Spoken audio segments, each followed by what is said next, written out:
안녕하세요. 반갑습니다. 김용숙입니다.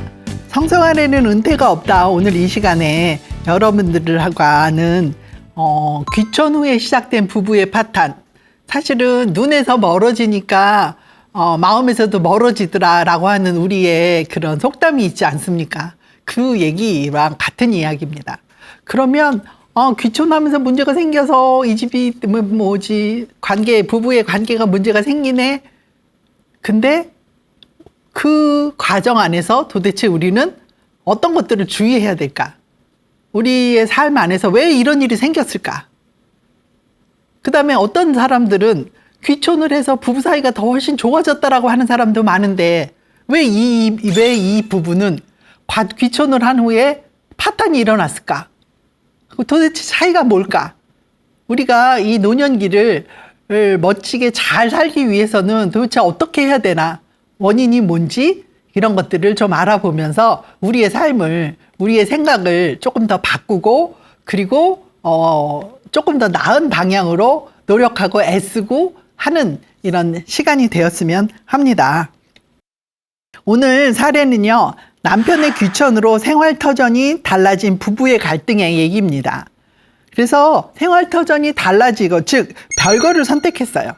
그래서 그런 부부들이 이 사이에서 생겼던 문제로 이렇게 별거를 시작하면서 사실 남편이 외도로 이어졌고 그것들이 이런 문제가 된 이런 사연이 되겠습니다.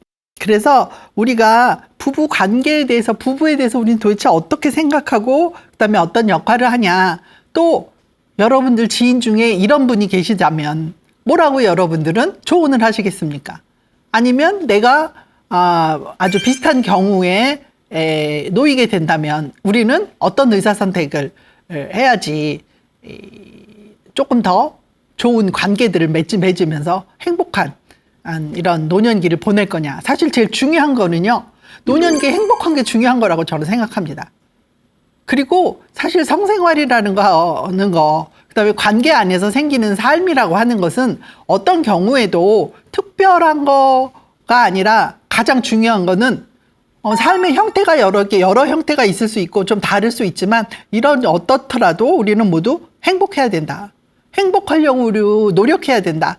라는 말씀을 같이 드려봅니다. 그래서 이렇게 이 사연을 놓고 같이 이야기하면서 과연 부부로서의 연이 끝난다면, 그러면 끝나는 것도 그냥 저절로 될 것이냐? 사실은 끝나는 것도 저절로 될 수는 없는 거거든요. 그래서 그러면 어떤 준비가 필요하냐? 그다음에 우리는 어떤 생각을 해야 되냐? 뭐 이런 것까지 같이 이렇게 쭉 이어서 생각해보고 이야기 나눠보도록 하겠습니다. 오늘의 사연자 이야기입니다.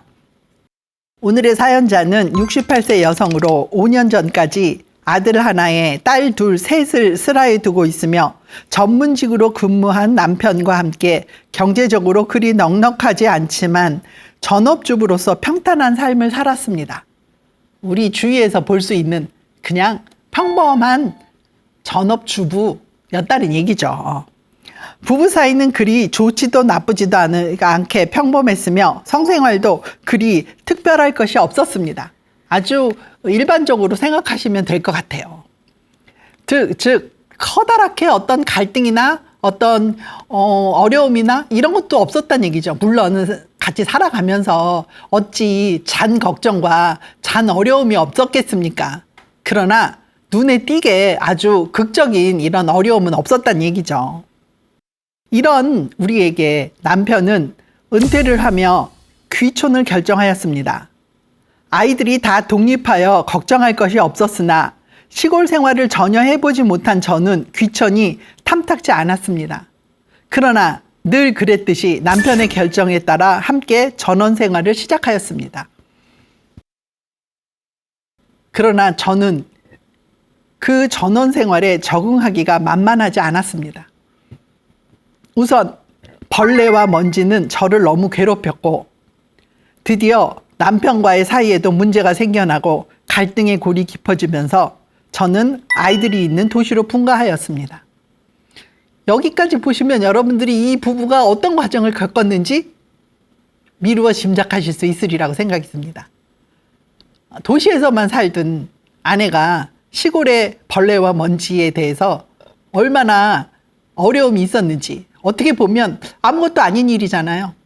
그러나 사실은 안 겪어본 사람은 진짜 모를, 끊임없이 치워도 도시와 같이 깨끗하지 않아지고 먼지가 늘 날리고 어디서 날라오는지 벌레들이 자꾸 생기고, 사실 이런 것들이 아무것도 아닌 것 같은 작은 일이지만 그것이 나의 삶에 얼마나 큰 영향을 미치고 드디어는 남편과의 관계에도 문제가 생겼다는 거죠.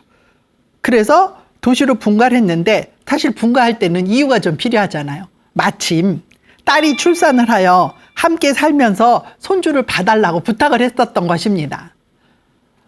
그러다 보니 주말 부부로 저희는 같이 살게 되었고, 주말 부부는 월말 부부가 되고 점점 뜸하게 되었습니다.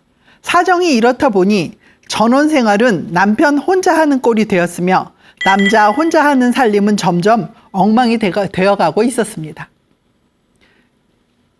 미루어 짐작해 보시기에 전문직을 갖고 있었던 남편이 일상생활을 위한 이런 것들을 얼만큼 많이 잘 익혔을까? 그리 잘 익히지 못했다는 거죠. 당연히 늘 아내가 옆에서 일상생활에 필요한 것들은 다 아내의 도움을 받아서 했다는 거죠. 즉, 먹는 거, 입는 거, 뭐 청소, 빨래, 뭐 이런 아주 일상적인 것들이 혼자서 감당하기에는 이 남편한테도 굉장한 어려움이 있었다는 거예요. 그러던 중 남편도 혼자 외로웠는지 외도를 하고 있었습니다.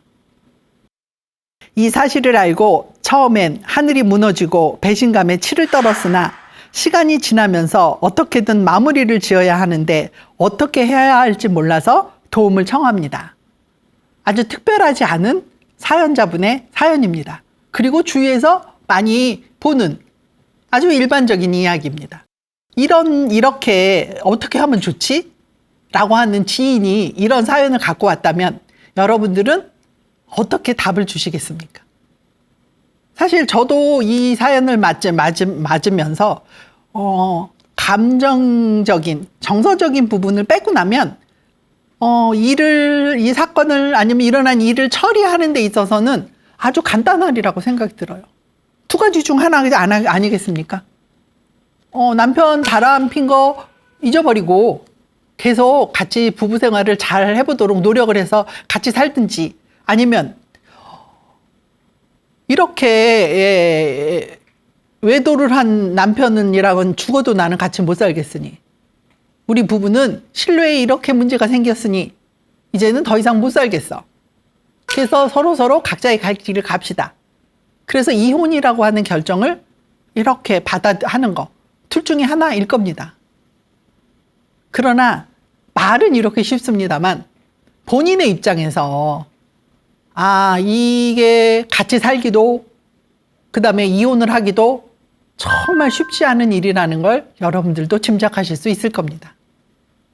이게 꼭 남의 일이기만 할까요? 여러분들은 전혀 상관이 없는 일일까요?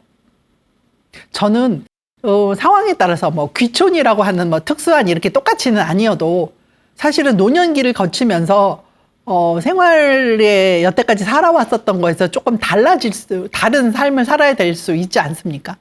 왜냐하면 수입이 줄고, 그리고 이제 아이들도 다 커서 독립해서 나갔고, 우리는 이제 우리 부부만 잘 지낼 수 있는데, 잘 지내면 되는데 수입은 많이 줄었고 사회 환경은 자꾸 우리가 뭔가를 이렇게 해결하고 할 수 있는 역량은 자꾸 줄고, 그렇다면 삶의 방식이 아니면 사는 것들이 바꿔질 수밖에 없잖아요. 아주 쉬운 예로 예를 들어서 30평대 40평대 아파트에 살았는데 둘이 있으니 굳이 30평대 40평대 아파트에 사는 거가 유지가 안 되면 더 작은 데로 줄여야 되고, 그러면 사실은 부부가 있다고 해도 저 작은 공간으로 줄이는 것만 해도 그것도 사실은 쉽지 않은, 더 다른 동네로 이사를 가야 된다면 더더욱이나 더 쉽지 않은, 아무것도 아닌 것 같고 뭘 그까짓 걸 그러지만 실제로 삶 안에서 이런 일이 나한테 닥쳤을 때 그것들을 해결하기는 쉽지가 않다는 거죠. 왜냐하면 젊었을 때는 굉장히 적응력이 좋아요.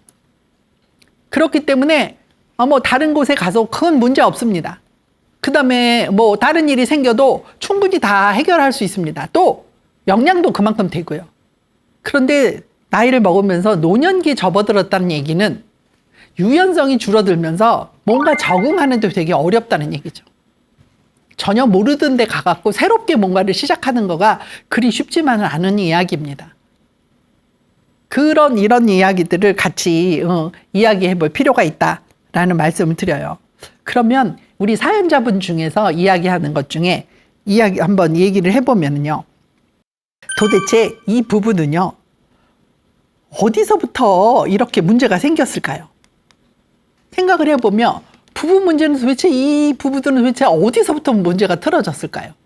라는 거예요. 자, 이렇게 사연을 이렇게 사연자분이 얘기한 본인의 사연을 잘 생각해서 보면 원래 본인들이 살고 있었던 데서 잘 살고 있다가 남편이 은퇴하면서 남편이 결정을 내린 거죠. 귀촌을 하겠다고.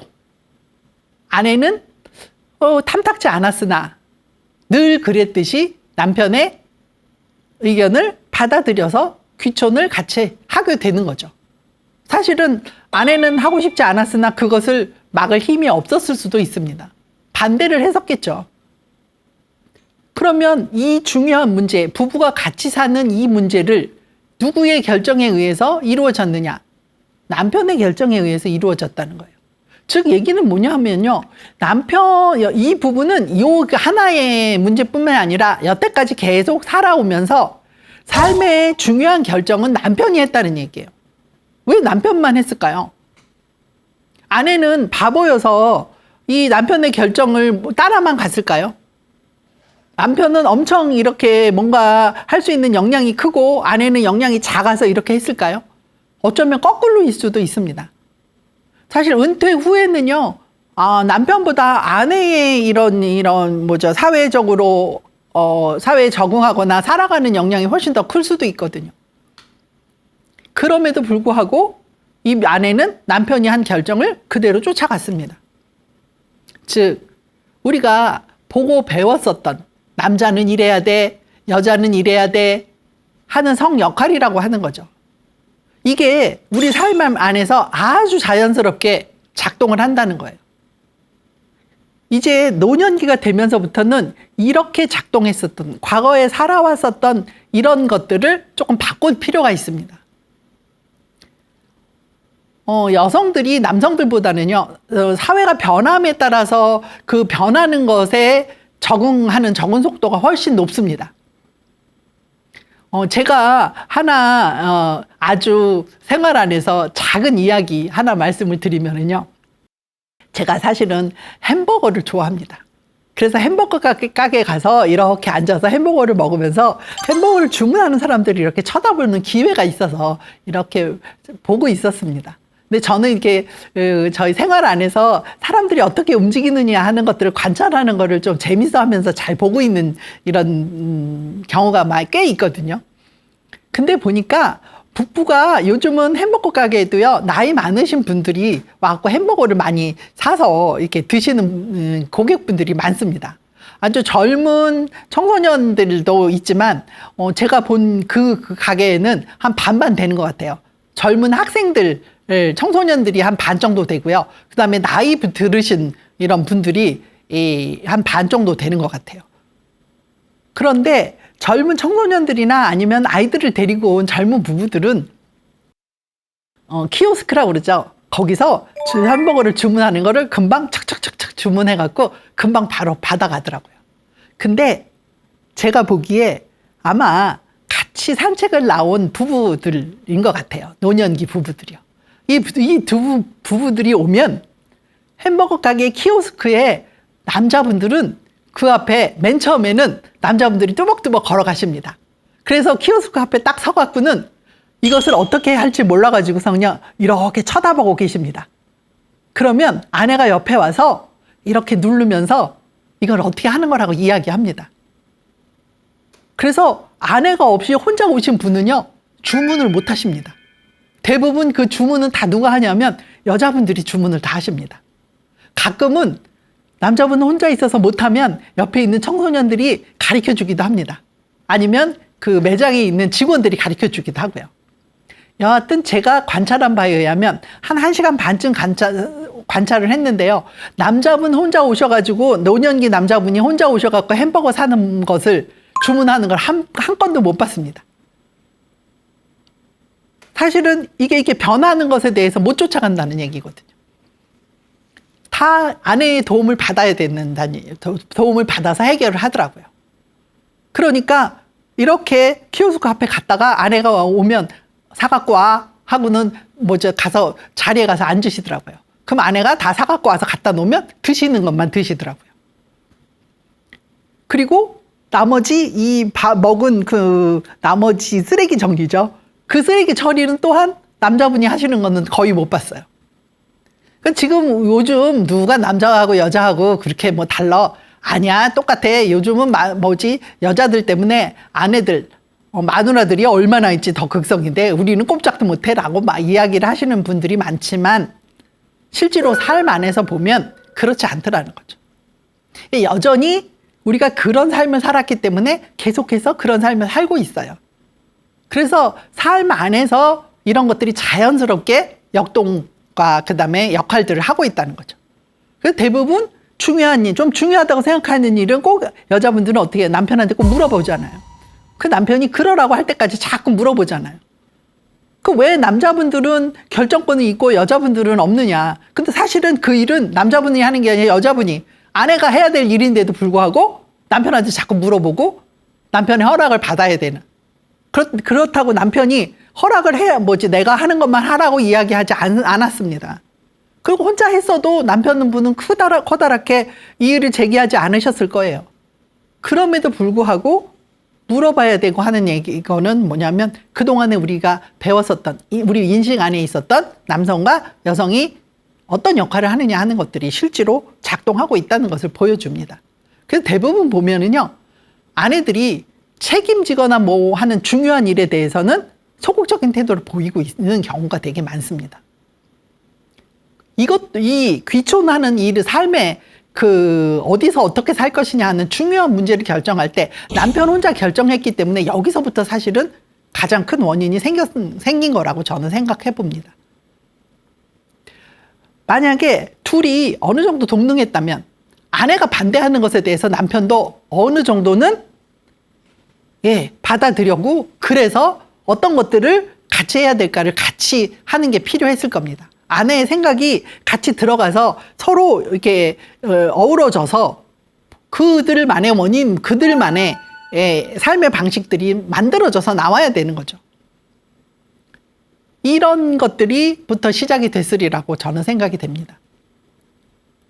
그래서 부부라고 하는 것들이 도대체 뭐냐라고 했을 때 아내랑 남편이랑 물론 이렇게 해야 되는 역할들이 다르게 있었습니다. 특히 젊어서는 남편은 주로 경제적인 일들을 많이 한다면 아내는 주로 아이들을 키우고 그다음에 살림을 하고 하는 자녀 양육과 가사 노동을 주로 담당을 했었죠. 그러나 노년기 부부가 되면서 이런 관계를 계속해서 유지하면 굉장히 큰 갈등이 많이 생깁니다. 원래 부부는요, 사실은 동등한 관계고, 그 다음에 이 관계라고 하는 거는 사랑이라고 하는 것을 통한 육체적인 관계인 성관계를 통해서 얻어지는 친밀감이 가장 베이스로 깔리는 관계라는 얘기예요. 그렇기 때문에 사실은 나하고 너하고 같아, 하나야. 그래서 우리 말에는 부부 일심동체라는 말이 있는 거죠. 그 관계를 이야기하고 있거든요. 그러니 중요한 일을 결정하거나 아니면 이런 거나 할 때, 그래서 부부라는 게 이렇게 동등하다라고 하는 생각을 놓치시면 안 되리라고 생각이 됩니다. 우리한테는 쉽지 않은 일입니다. 이게 부부가 동등하다라는 생각을 하면 노년기가 되면서, 그래, 당신도 집에 있고 나도 집에 있으니 집안일을 같이 하는 게 맞지? 이게 자연스럽습니다. 그러나 동등하지 않아 하는 역할이 다르잖아. 당신이 집안을 보는 가사노정은 당신의 몫이잖아. 여자인 당신의 몫이니까 나는 내가 벌어온 거 해서 내 연금으로 우리 살고 있잖아. 그러니 당신이 집안일을 다 하고 밥을 하고 집안일 다 하는 건 당연하잖아. 내가 그걸 왜 해야 돼? 라는 생각을 갖고 계시는 분은 사실은 이 일반적인 이게 뭐 이렇게 삶의 둥지가 달라지고 변화하지 않았더라도 굉장히 크게 갈등이 많이 생깁니다. 그래서 이런 것들이 같이 해야 된다. 즉 책임하고 의무도 같다라는 거죠. 사실 부부는요. 사실은 성관계를 같이 해야 될 의무 있습니다. 상대방이 원할 때 뭐 성관계를 같이 해야 되는 의무도 있고요. 그다음에 또 책임도 경제적인 책임도 둘이 같이 지는 게 있습니다. 그래서 경제적인 공동체, 그다음에 신체적인 공동체, 사회적인 공동체도 가장 작은 공동체가 가정이잖아요. 가정의 주가 부부잖아요. 그래서 그 책임과 의무가 서로 아주 밀접하게 관계가 있다는 거죠. 그래서 그런 것들을 우리는 한번 되짚어 볼 필요가 있다라는 말씀을 드립니다.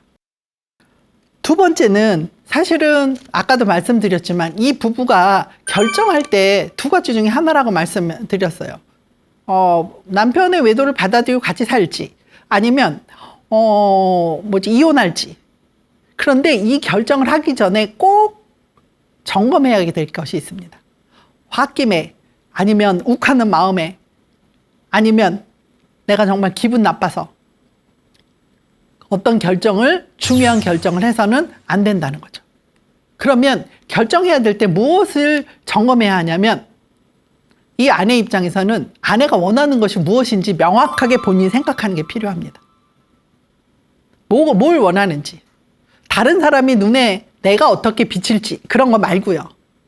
정말 이 남편이랑 같이 살고 싶은지 아니면 더 이상 이 남편이 외도를 했기 때문에 나는 이것을 죽어도 받아들이지 못할지 이거를 내가 무엇을 원하는지를 정말 내 속에서 잘 생각해 보시고 그것들을 알아내는 게 필요합니다. 때로는요 정말 잘 모르는 경우가 있어서 이혼하고 나서 잘못했네. 그 사람이랑 그냥 살을 걸. 이렇게 후회하는 경우도 되게 많습니다.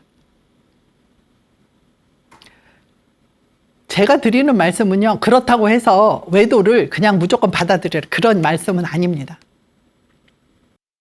그래서 내가 지금 무엇을 원하는지 내가 무엇을 하고 싶은지 나에 대해서 독립적으로 잘 생각해 보십사 하는 말씀을 드리고요. 두 번째는요.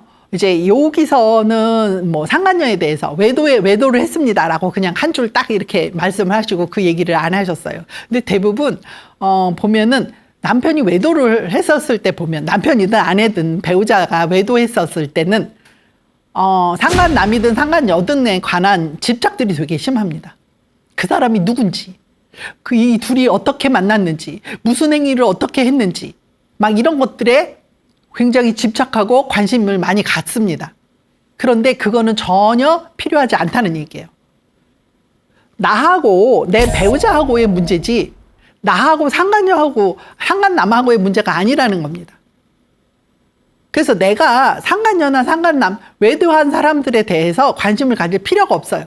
관심을 갖는 게 나한테 정말 좋지 않습니다.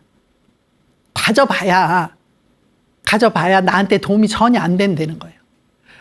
대부분 배우자가 외도했을 때 가장 충격을 많이 받는 게 뭐냐 하면은요.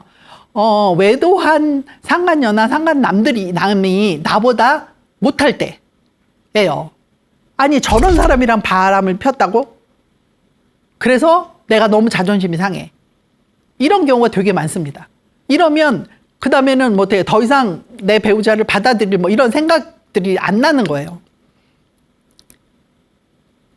그 상간녀나 상간남은 외도한 그들과는 바람난 외도한 내 남편이든 아내든 배우자하고의 관계지 나하고의 관계는 아니다. 그래서 나는 그것에 대해서 알 필요도 없고 그 다음에 그것에 대해서 집착하고 관심 갖지 않는 거가 필요하다. 이거 제가 아주 이렇게 쉽게 말씀드리지만 정말 쉽지 않은 얘기거든요. 어찌 그것에 대해서 관심이 없을 수가 있어요. 내 삶을 송두리째 망가뜨려 놓은 사람인데, 그리고 그 책임도 내 배우자한테 있는 거지 상간녀나 상간남한테 있는 거, 외도한 사람들한테 있는 게 아니라는 거. 요 부분에서는 정말 명확하게 일 중심으로, 감정이 아니라 정말 이성적으로 생각해야 된다는 말씀을 드려봅니다. 그러면 결정할 수 있는 한 가지 방법이죠. 한 가지 방법은 남편을 용서하는 겁니다. 용서하고 새롭게 함께 다시 시작하는 거. 이거 가정을 유지하는 거가 그래도 더 낫지 않겠어? 라고 그냥 이렇게 쉽게 생각하면 절대로 안 되는, 그러면 실패하기가 아주 쉬운 이야기입니다. 외도한 배우자를 용서한다. 우리 말에 그것도 있잖아요. 씨앗을 보면 부처님도 돌아앉는다고. 부부라고 하는 것의 특성은 뭐냐 하면은요, 부부가 육체적인 관계를 통해서, 성관계라고 하는 육체적인 관계를 통해서 일심동체가 되는, 하나가 되는 것들을 이야기하고 있지만, 이 부부가 됐다, 사랑을 한다 라고 하는 거에는 뭐도 있냐면은, 나 말고 다른 사람한테는 절대로 이것을 나누지 않겠다라고 하는 배타성도 들어가 있는 겁니다. 즉, 우리 배우자들끼리는 우리끼리만 하나가 되는 거죠. 여기에 누구도, 나 말고 다른 누구도 다른 누구와 하나가 되는 것을 인정하지 않겠다라는 거죠. 그게 정서적으로도, 사회적으로도, 법적으로도 어려서부터 지금까지 사회가 형성되면서 만들어진, 그리고 오랫동안 그렇게 생각하고 살아온 우리의 삶이라는 거예요. 그렇기 때문에요, 이 배타성도 굉장히 중요합니다. 이거를 못 견디는 거죠. 그래서 섣불리 용서한다고 그러고 섣불리 같이 지내다가 나중에는 도저히 잊어버릴 수가 없어 하면서 서로 상처기만 더 내고, 더 상처기가 내고, 더 어지럽게 깨지고, 더 낮아지고, 이러고서는 서로 헤어지는 경우도 있습니다. 도에서 조금이 아니라 많이 있습니다. 그렇기 때문에 남편을 용서하고 함께 하려고 한다는 생각을 한다면 정말 뼈를 깎는 노력이 필요합니다. 남편도 그렇고 용서를 하는 아내도 마찬가지입니다. 이 사연자인 아내도요. 우선 남편을 용서하려면 전제 조건이 있죠. 남편이 진심 어린 사과를 하는 게 필요하겠죠.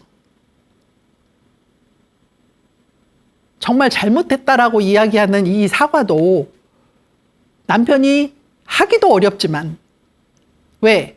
남편이 외도하는데 나도 일조를 했단 말이죠. 집에 잘 안 왔잖아요. 혼자 뒀잖아요. 나는 그 삶이 싫다고 옆에서 없었잖아요. 왜냐하면 내 책임도 일부 있습니다. 어떤 경우에도. 그렇기 때문에 남편이, 그러니까 외도를 한 사람도 할 말이 있어요. 그것 때문에 그렇다라고 이야기할 수 있습니다. 어떤 분들은 정말 진심으로 잘못했다고 하고 사과를 하시는 분도 있지만, 많은 경우는 그렇지 않고 그냥 시끄러운 요 시기를 그냥 무모하기 위해서 사과를 하는 경우도 있습니다. 그리고 아주 나쁜 경우는 아내와 나는 엄청 차이가 많기 때문에 지가 감히 나를 어떡하겠어, 지가 가정을 깨고 나가봐야 뭐를 하겠어 라고 하는 얕보는 마음에 그냥 슬쩍 이렇게 지나가는 분도 계십니다. 이거는 굉장히 천차만별이에요. 근데 하나 잘 생각해야 되실 거는 뭐냐 하면, 정말 진심 어리게 처음에는 사과를 했을지언정 시간이 지나면서 이것을 잊어버리지 않고 자꾸 되뇌이면 나중에는 이 진심 어린 사과가 안 된다는 거죠. 제일 나쁜 게 뭐냐면 용서하고 다시 살기로 하면서 자꾸 이야기하는 겁니다. 일상생활에서 껌껌이 네가 외도했잖아, 네가 바람 폈잖아. 이러면서 계속해서 못 믿는다는 거죠. 이럴 거면 안 하는 게 맞는다는 말씀을 드리는 거예요. 그래서 본인이 무엇을 원하는지 이게 제일 먼저입니다. 본인의 생각이. 본인의 욕구가. 그래서 내가 이것을 알았다면 이것을 성취하기 위해서 그게 이혼이든 아니면 용서하고 같이 사는 거든 그걸 성취하기 위해서 남편과 정말 진심 어린 대화를 하는 게 필요합니다. 그래서 남편이 같이 용서하고 내가 용서한다면 같이 다시는 그러지 않고 우리가 서로 힘을 합쳐서 잘 살 마음이 있는지. 사실 남편이 없을 수도 있어요. 내가 용서해도 남편이 싫다고 그럴 수도 있습니다. 그러니 마음을 열어서 정말 같이 이야기해 보는 게 필요해요. 이럴 때는요, 둘이 아무도 없는 조용한 데 가서 얘기하지 마시고요. 공공 장소가 훨씬 좋습니다. 카페 같은 데 좋아요.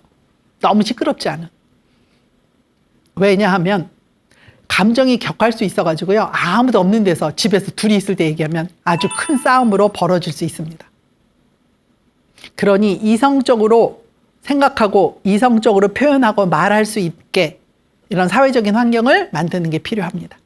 그래서 그런 곳에서 정말 마음을 열고 시간을 정해서 그다음에 이야기를 해보시고 그리고 진심 어린 사과를 통해서 같이 해결해 나가는 것을 선택했다면 둘이 같이 선택했다면 앞으로는 이런 일이 벌어지지 않도록 아니면 서로 남편의 입장에서는 아내가 얼만큼 지금 정서적으로 사회적으로 어려운지에 대한 것들을 그래서 내가 어떻게 하겠다라는 노력들 아내 입장에서도 남편한테 그동안에 잘못했다면 우리는 앞으로 그러지 않기 위해서 우리는 어떻게 살아야 되겠다라고 하는 노력을 같이 하겠다는 것을 어떻게 해요? 만들어 가야 되는 거예요. 처음에는 그럽시다 말로는 안 되고요. 이런 일을 겪었다면은요. 저는 이런 것들을 좀 추천을 드립니다. 같이 양쪽의 입장에서 서로 원하는 것들을 적어서 합의를 만들어 보는 게 필요해요. 그래서 약간 합의문을 작성하는 것도 좋은 방법이라고 저는 생각합니다. 그리고 합의문을 냉장고 같은 데 붙여놓고 서로 건드리지 않도록 그 안에서 합의를 잘 이루어 갈 수 있도록 노력하는 게 필요합니다. 쉽지 않습니다. 굉장히 어렵고요. 그러나 잘 만들어 갈 때는 그냥 아무 일도 없으면서 이렇게 결혼 생활을 했었던 것보다 훨씬 의미 있고 가치 있는 노년기가 될 것입니다. 사실은 이런 것들을 같이 할 수 있는 게 바로 뭐냐면 남편 조건 없는 사과예요. 사과는요. 이러이러하면 하는 조건이 붙는 순간 더 이상 사과가 아닙니다. 내가 이런 거죠. 내가 할 말은 있지만 그래 미안해. 이런 거예요. 이거는 사과가 아니거든요. 어떤 환경이든 어떤 상황이든 간에 잘못한 거에 대한 이야기만 하는 겁니다. 그리고 이거는 남편만 사과를 하는 게 아니라 아내도 아내 쪽에서 사과를 해야 된다고 저는 생각합니다. 아내도 이 외도에 협조한 부분이 있습니다. 그래서 서로 진심 없이 물론 사과의 질이나 양이 남편이 잘못한 부분이 더 크니 당연히 더 크게 남편분이 하셔야 되는 거 맞고요. 이런 것들이 서로 용서가 돼서 하는 것들이 키가 된다는 말씀을 드려요. 열쇠가 된다는 거죠. 그것이 전제됐을 때 같이 용서하고 함께 사는 거. 이게 굉장한 의미와 가치를 있으리라고 생각이 듭니다. 이제 네 번째는요. 이혼을 선택하는 경우예요. 도저히 남편을 용서하고 같이 살 수가 없어. 남편도 아내가 계속해서 저런 식으로 나를 무시하고 그 잘못을 계속해서 체크하고 이래갖고는 도저히 살 수가 없어. 한다면 이혼을 선택하게 되겠죠. 당연히 남편은 유책 배우자이기 때문에 이혼을 먼저 요구할 수 있는 이런 조건은 안 됩니다. 아내는 이혼을 요구할 수 있으나 그래서 남편이 이혼하고 싶지 않아도 이혼을 할 수 있겠죠. 정 싫으면 뭘로요? 법정에 가서 이혼 판결을 받는 이런 거에 아내는 가능합니다. 그러나 남편은 그럴 수는 없겠죠. 그런데 사실 이혼도요. 법정에 가서 이혼을 판결을 받는 이런 재판 이혼을 선택할 거냐, 아니면 서로 합의를 통해서 서로 이게 이혼을 할 거냐, 합의 이혼을 할 거냐, 이 사이에도 엄청나게 서로 어려움, 그다음에 서로 상처를 주는 것들이 많이 있습니다. 그러니 가능하면, 헤어진다면 서로한테 상처가 덜한 부분을 선택하는 것이 서로에게 앞으로 살아가면서 어려움이 덜하다라는 말씀을 드립니다. 그래서 저는 법정에서 하는 재판 이혼보다는 합의 이혼이 더 낫다라고 생각하고요. 물론 합의 이혼을 하면 이렇게 합의 이혼이 안 될 때가 되게 많기 때문에 어차피 뭐 법원까지 가서 판결을 하는 재판 이혼을 하는 것이긴 합니다만, 가능하다면 합의 이혼을 하는 게 우리 부부만 있는 거 아니잖아요. 아이들도 있잖아요. 주위에 연세가 많으신, 지금 부부같이 있으면 정말 연세가 많으신, 오래 살고 있는 부모님이 계실 수도 있어요. 부모님이 95세이신 분들도 많잖아요. 좀 100세까지 사시니까. 그렇기 때문에 이 파장이 엄청 크다라는 거예요. 우리 부부에만 문제만은 아니라는 생각을 가지시고, 가능하면 상처를 줄이는 방법을 생각해 보자는 말씀을 드리고요. 그래서 사실은 이혼을 할 때 경제적인 준비, 그 다음에 사회적인 준비, 심리적인 준비가 필요하다는 말씀을 드려요. 이혼을 하는데 무슨 준비예요? 화가 너무 났는데 더 이상 살 수가 없는데 얘기하지만, 그런 이혼은 아까도 말씀드렸지만 내가 이혼을 잘못했구나 라는 후회를 남게 됩니다. 노년기에 이런 후회가 있다면 나의 노년기의 삶은 정말로 어두운 삶이 되거든요. 늙은 것도 서럽고 힘들고 속상한데, 아니 다른 것까지 얹어가지고 어렵게 만들 필요가 뭐가 있겠습니까? 가능하면 밝고 잘 행복하게 사는 쪽을 선택해야 되지 않겠습니까? 경제적인 준비는 당연히 재산 분할하겠죠. 그다음에 위자료도 받을 수 있겠죠. 외도였으니까. 위자료는 상간녀한테 받는 거죠. 또 남편한테도 받을 수 있고요. 해서 이 경제적인 준비로 내가 남편이 아니어도 혼자 살 수 있는 이런 능력을 만드는 거예요. 기반을 만들어야 됩니다. 나의 삶이 경제적인 것이 독립적이지 못할 때는 정말로 어려움이 옵니다. 그러니 이런 준비가 가장 중요하겠습니다. 두 번째는 사회적인 준비입니다. 여태 같이 살았습니다. 모든 결정은 남편이 해줬습니다. 주위에 있는 다른 사람이 해줬습니다. 나는 옆에서 이렇게 도와주기만 하면 됐고 따라가기만 했으면 됐습니다. 그런데 이제 나는 혼자 살아야 됩니다. 아이들과 같이 산다 손 치더라도 이혼한 나는 내 삶을 스스로 책임질 수 있어야 되거든요. 그렇기 때문에 독립적으로 주체적인 삶을 살아야 됩니다. 여태까지 한 번도 해보지 않은 일입니다. 쉽지 않은 일이거든요. 그러면 독립적으로 주체적으로 살기 위해서는 뭘 먼저 생각해야 되냐면, 내가 이 세상의 중심이다라고 하는 생각을 하셔야 됩니다. 내 위주로 다른 거 생각하지 말고 제일 첫 번째 1순위가 자식도 아니고 내가 삶이 어떤지, 내가 무엇을 원하는지, 나를 중심으로 삶을 생각하고 그 다음에 결정하고 하는 것들이 필요합니다. 쉽지는 않지만 연습을 통해서 반드시 해내야만 되는 과업입니다. 세 번째입니다. 심리적인 준비인데요. 심리적인 거, 이혼해서 속상한데, 나 너무 속상한데 주위에서 나를 좀 따뜻하게 해주고 그래야 되지 않아? 세상은 그렇게 녹록하지 않습니다. 요즘 이혼한 게 무슨 그게 심한, 아니면은 그게 무슨 흠이 돼? 그러니 이혼 같은 거 한다고 해도 괜찮아 라고 말을 하지만 사실 좋은 일은 아니거든요. 은연중에 우리 삶 안에 편견이 들어 있습니다. 이혼했대. 그리고 그 이혼을 통해서 사회에서 나를 무시하거나 아니면 그 사회의 일원으로서 이렇게 얕잡아 보는 이런 것들을 왔을 때 아무도 나를 지켜주지 못한다는 거예요. 과거에는 남편이 나서서 많이 지켜줬습니다. 그러나 지금은 그것까지도 내가 뭘 해야 돼요? 스스로 받아들이고 그것들을 이겨나가야 된다는 거죠. 더불어서 나만 생각하는 게 아니라 자녀들의 마음들, 그 다음에 부모님이 계시면 부모님의 마음까지 살필 수 있는 그런 심리적인 준비가 단단히 하셔야 된다는 말씀을 드려요. 혼자 사는 거 쉽지 않습니다. 그러나 같이 살면서 불행할 바에는 혼자 사는 것도 또 다른 대안이라는 말씀을 드립니다. 당연히 이 과정을 거치면은 변호사와 같이 의논하셔서 손해보는 일이 없도록 하시는 것도 필요합니다.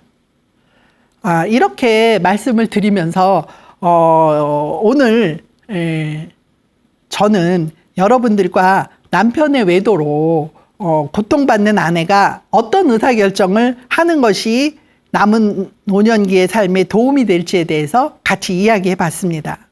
오늘 이 시간이 번번이 말씀드렸습니다만 행복한 노년, 그리고 의미 있는 노년이 되는데 도움이 되고, 그리고 그런 것들을 생각해 볼 수 있는 기회가 되기를 정말로 희망하고요. 여러분들한테 그런 기회가 되기를 정말 간절히 원합니다. 오늘 제가 준비한 것은 여기까지고요. 여러분들 건강하시고 또 다음 시간까지 행복하시기 바라면서 오늘은 이것으로 마치겠습니다. 경청해 주셔서 감사합니다.